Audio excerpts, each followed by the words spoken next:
Hello people, and welcome back to another video here on the Everyday Cookout. Today you're about to learn a backyard recipe that's so simple it feels like cheating. Alright, because today I'm going to share my cheat code for grilled chicken thighs. Just 2 seasonings. That's right, 2 seasonings and you won't even think about barbecue sauce again. Here's what you'll need. You'll need the bone-in chicken thighs, of course, and the 2 seasonings, Sazón tropical or chicken bouillon powder. That's it. Alright, you're going to use 2 parts of the Sazón to 1 part of the chicken bouillon.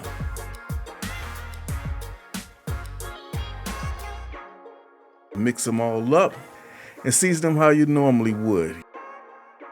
I usually go a little heavy with it, but to each his own.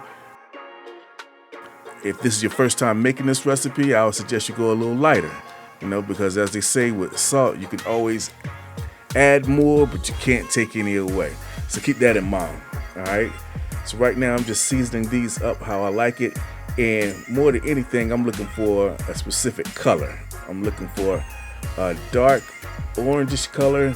I don't want it red. I've done this recipe a few times, and the darker the orange gets, once it starts turning red, that's when it's a little too salty for my taste bud. That's a little nifty cutting board / meat lug that I received for Father's Day that comes in handy. Continue to throw that seasoning salt right on there and actually get it under the skin as well as on top.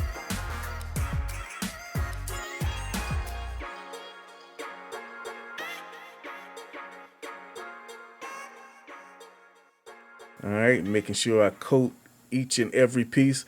There's going to be no marinades with this actual recipe. So for that reason, I make sure that I get every single square inch of this actual meat. Alright, now we're going to go out to the grill. I'm using my chimney starter here. And I'm actually trying out this vortex direct heat. Yeah, we got some lessons learned from that coming up a little later on. Alright, so I'm going to go ahead and throw this chicken on the grill here. Make sure you get it spaced evenly. I almost forgot to insert my meter thermometers. Man, this right here is one of the greatest inventions that I've purchased in a long time. As you can see right here, I have my app open.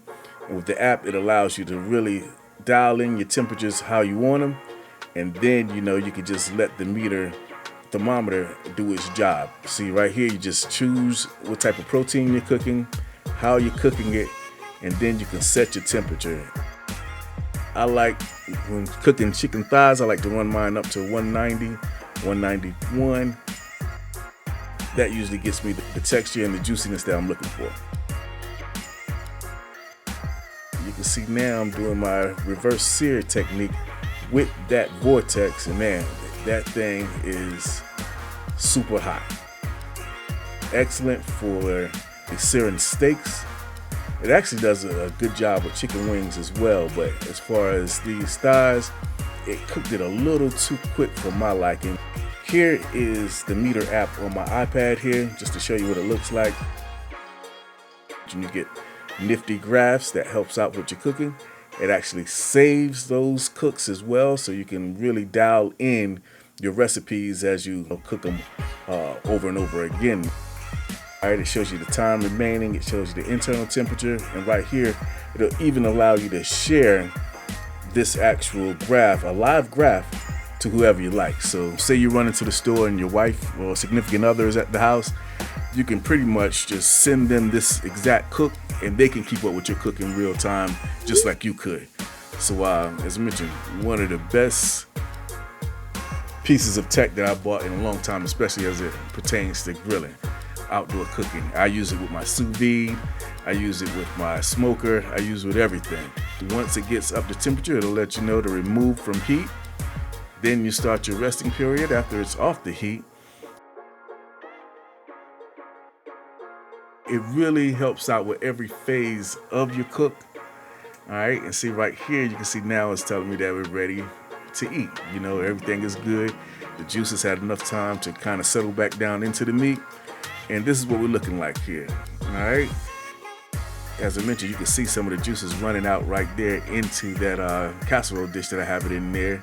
This chicken is super flavorful, super juicy, and as I mentioned, it cooked a little bit faster than I would like with the actual vortex.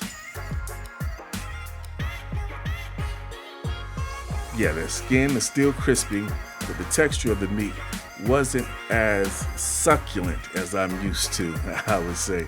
Because, as I mentioned, not only is that thing hot, it's extremely hot. My temperatures on my Weber was running around over 500 degrees. So, and usually I have it dialed into around 350, 400. But with that vortex, as I mentioned, it just kind of threw my temperatures out of the water. And if we look at my cook here, you can see that my entire cook was less than an hour, like 40 minutes, a little over 40 minutes. But if we look at some of my past cooks, with chicken thighs using the meter, you know, I have gone up to an hour and 10 minutes. Now here you see my graph going up and down. That's where we're kind of getting the feel of it. But this cook took an hour and 10 minutes to get to 172 degrees. And this cook here, let's see here, I only opened the top, twice there to check the temperature or to flip it. Besides that, this is an excellent cook. I want you all to try it. And as soon as you do, let us know in the comments how it turned out for you. And we'll see you in the next video. Remember to like, comment, and subscribe.